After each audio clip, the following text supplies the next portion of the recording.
మీ చెవట పడుతుందండి. ఇడ్లీలో 2 చెంచాల ఉప్పు తగ్గించు లక్ష్మి. ఎలాగో మనం పేదోళ్ళమే కదా, కనీసం ఉప్పు ఖర్చైనా తగ్గుతుందనుకో.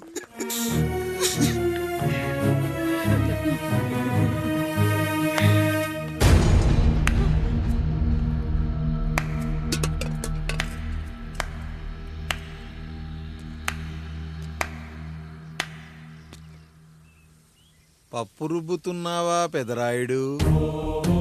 ఎవడికైనా చేసిన పాపం పండుతుంది అంటారు. నీకు మాత్రం అదిగో అలా పిండయింది. అరే రే రే రే రే, చేతి నిండా భార్యలు, ఇంటి నిండా బంధువులు, బీరువా నిండా డబ్బులు, ఊరి నిండా జనాలు. ఏరి ఎక్కడ? ఇంటర్వెల్ ముందు ఇంటర్ చదివే కుర్రాడు ఏదో ఆవేశంగా డైలాగులు చెప్పాడు, సెకండ్ హాఫ్ కు మర్చిపోతాడు అనుకున్నావు కదూ? మర్చిపోవడానికి నువ్వు నాకు ఇచ్చింది అప్పు కాదు, ద్రోహం. అమ్మ వచ్చిన ప్రతిసారి అడిగేవాణ్ణి, అమ్మా నాన్నెక్కడా అని.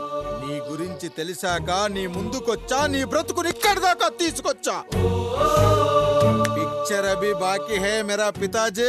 నిన్నిలాగే వదిలేస్తే ఈ ఆండ్రాయిడ్ తో వదలవు. సామ్సంగ్లు, హెచ్టీసీలు, లెనోవాలు అంటూ కనిపారేస్తూ మా అమ్మ లాంటి వాళ్ళ కోసం తిరుగుతూనే ఉంటావు.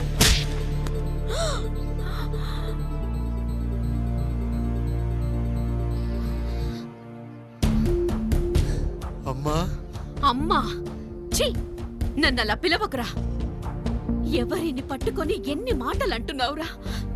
రాయికి వరమిచ్చిన రాముడు దేవుడైతే, ద్రౌపదికి చీరిచ్చిన కృష్ణుడు దేవుడైతే, నాకు బిడ్డనిచ్చిన ఆయన కూడా దేవుడేరా. ఏంటి ఇలానే వదిలేస్తే బిడ్డల్ని కంటూ వెళ్తాడా? అసలు ఆయన కంటూ సొంతంగా ఒక్క బిడ్డ కూడా లేడు.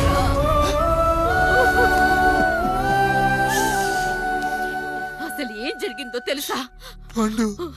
మీరుండండి అయ్యా, ఉండండి.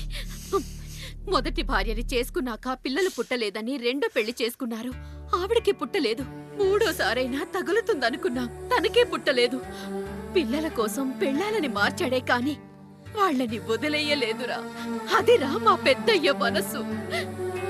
ఆయన దగ్గర బాణం ఉంది కానీ లేదురా, అసలు నీ తండ్రి ఎవరో నీకు తెలుసా? తెలుసా?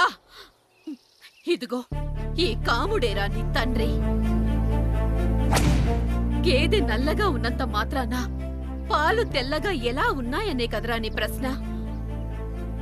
దానికి సమాధానం చెప్పాలంటే, ఒక వర్షం కురిసిన రాత్రి నేను 9వ నెల బాలింతగా ఉన్నప్పుడు.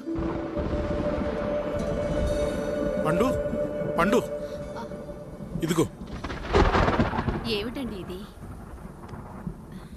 నిద్రలేస్తే నేను, బయటికెళ్తే గంటోడు, పక్కకెళ్తే పాలేరు, ఎప్పుడూ తిరిగే తాయారు. రోజు మమ్మల్ని చూసి చూసి బిడ్డ కూడా జిడ్డు మొహం వేసుకుని పుడతాడేమో అని భయంగా ఉంది. కడుపులో ఉన్నప్పుడు మనం ఎవరి మొహాలైతే చూస్తామో అచ్చం వారి పోలికలతోనే పుడతారంటారు. పొరపాటున నా పోలికలతో పుడితే? అదేంటి కాముడు, నీకేం తక్కువ? జుట్టు ఉండాల్సిన చోట లేకుండా అవసరం లేని చోట విపరీతంగా పెరిగిపోతుంది. మనకు పుట్టబోయే బిడ్డ గొప్ప అందగాడై ఉండాలి. ఇదిగో రోజు ఈ దేవుడి ఫోటోలు చూడు, వాళ్ళలాగే అందంగా పుడతాడు. కడుపుతో ఉన్నప్పుడు ఎవరి ఫోటో చూస్తే ఆ పోలికలతో బిడ్డ పుడతాడా? కనిపించని దేవుడి పోలికలు నా బిడ్డకెందుకు? ఈ ఊరికి దేవుడు రాయుడు. నా బిడ్డ ఆయనలాగే పుట్టాలి, ఆయనలాగే పుట్టాలి.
ఏంటి పండు ఇలా వచ్చావు?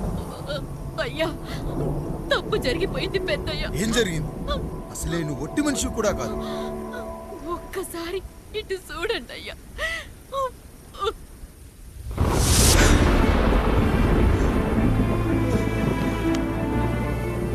వీడేంటి అచ్చం నాలా ఉన్నాడు? అసలేంటి, ఎందుకు ఇలా జరిగింది? నువ్వు ఎప్పుడైనా చీకట్లో పంపు సైడ్ దగ్గరికి వచ్చావా? మరి అమలాపురంలో శివాలయం దగ్గర రత్నాలు నీకేమైనా అమ్మవుతుందా? లేదు. పిఠాపురంలో పద్మ, రామాపురంలో లక్ష్మి, కాకినాడలో సుజాత. అయ్యో దేవుడా, అయ్యా అసలు ఇదంతా ఎలా జరిగింది పండు? అయ్యా, ఇదంతా కాముడి వల్లే అయ్యా, కాముడి వల్లే. కాముడా? కాముడు కుటుంబానికి నాకు ఏం గుర్తు రావట్లేదే. ఎన్నని గుర్తు పెట్టుకోగలను నేను మాత్రం. అయ్యా, అది కాదయ్యా.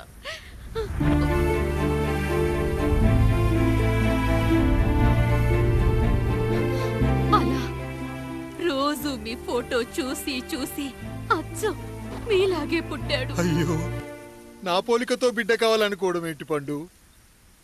నువ్విలా చేయడం ఏంటి పండు? పోలికల కోసం ఫోటోలు ఎందుకు చూసావు పండు? అందుకే కదయ్యా ముందు ఆ డైలాగ్ చెప్పాను, తప్పు జరిగిందని. ఇప్పుడు ఏం చెయ్యాలయ్యా? స్వచ్ఛమైన మన ప్రేమను ఈ పాడులోకం అర్థం చేసుకోదు. కనీసం మీ ఇద్దరి జీవితం బాగున్నా ఆనందపడేవాని.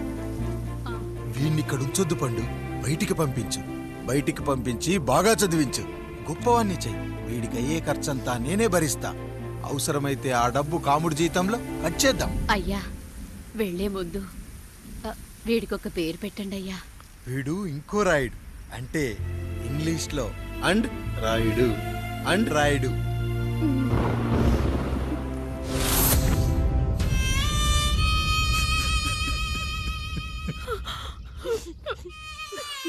ఇదిరా నీ కథ, నా గతం. నిన్ను చదివించడం కోసం ఆయన మీ నాన్న జీతంలోంచి నెలకి 3,000, 4,000 కోసేసిచ్చేవారు. అప్పుడు ఆయన పడిన బాధ పగవాడు కూడా పడకూడదు. చూసావారా, దేవుడు లాంటి పెద్దయ్యని అనవసరంగా అనుమానించు ఎంత పెద్ద తప్పు చేసావో అర్థమైందా? ఒకడు నిమ్మకాయ పెట్టి పసుపు వేసి ఉప్పు కలిపి పులిహోర చేయొచ్చు, కానీ ఆ పులిహోర ఎప్పటికీ దేవుడి ప్రసాదం. నువ్వు ఆ దేవుడి ప్రసాదం. ఇక ఆయనే మీ నాన్న. చూసావా అమ్మా, ఈ రోజు నుంచి నాకు 3 అమ్మలు, 2 నాన్నలు. నీకు మాత్రం ఒక్కడే భర్త, నాన్నకు మాత్రం ఒక్కటే భార్య. మా నాయనే. అయ్యా, బిడ్డను ఒక్కసారి ఎత్తుకొని తిప్పండి అయ్యా. బాబు, నాన్నా,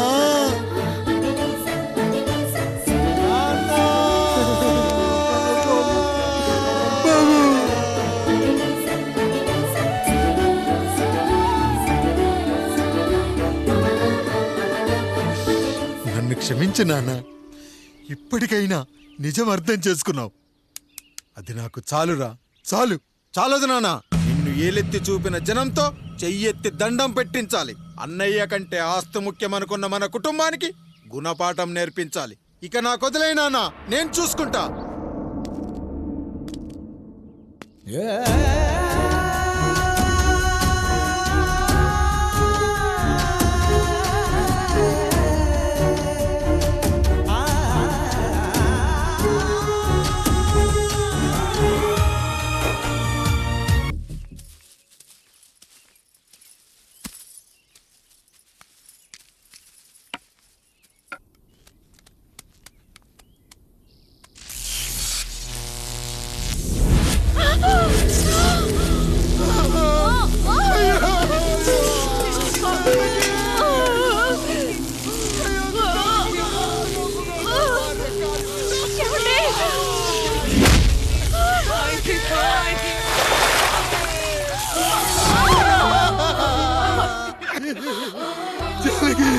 అయ్యో అయ్యో, చచ్చిపోతున్నావా?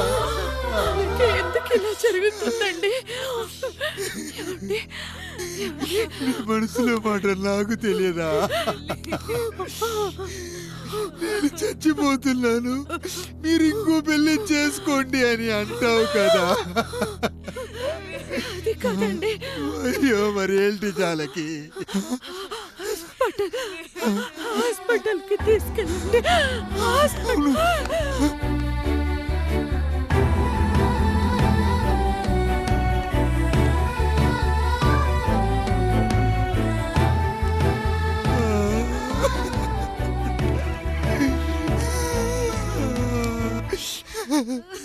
జానకి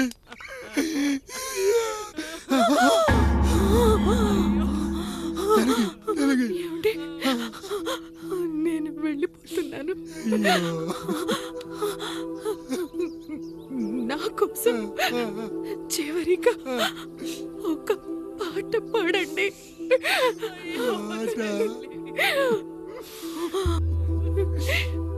ఎల్లరిని ఏదరికి చేర్చిన సంగ్రామం. వద్దండి.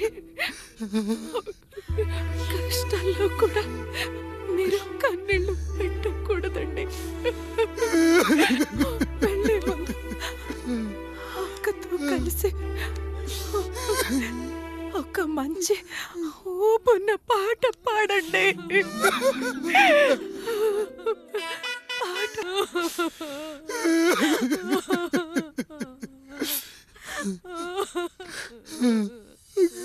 భార్య పోయింది, తమ్ముళ్ళు వద్దనుకున్నారు, కుటుంబం, ఊరు, ఆస్తి ఇప్పుడు ఏదీ లేదు. ఇక నేను ఎవరి కోసం బతకాలి? ఏ కరెంటు నా భార్యను పొట్టను పెట్టుకుందో అదే కరెంటు నా చావును కోరుకుంటుందో. నా చావుతో అయినా నా తమ్ముళ్ళు, నా జనం నన్ను అర్థం చేసుకోగలిగితే చాలు. ఉంటాను రా, ఉంటాను.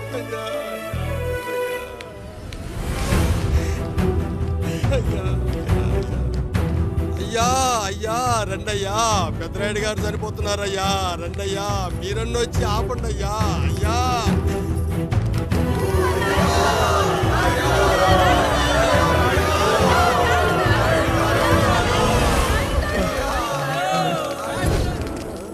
ప్రజల్లారా, నా బిడ్డల్లారా, నా జీవితం మీకే అంకితం. మళ్ళీ జన్మంటూ ఉంటే మీకోసం తిరిగి వస్తాను.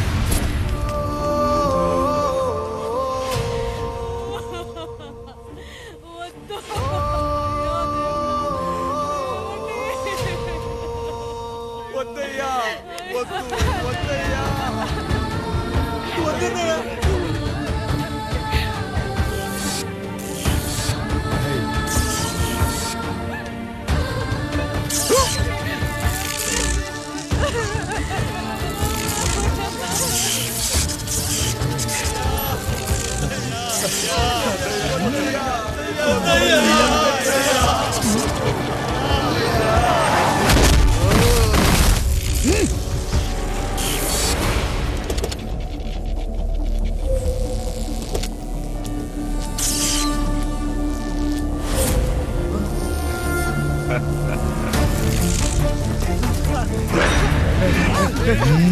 వదలండి.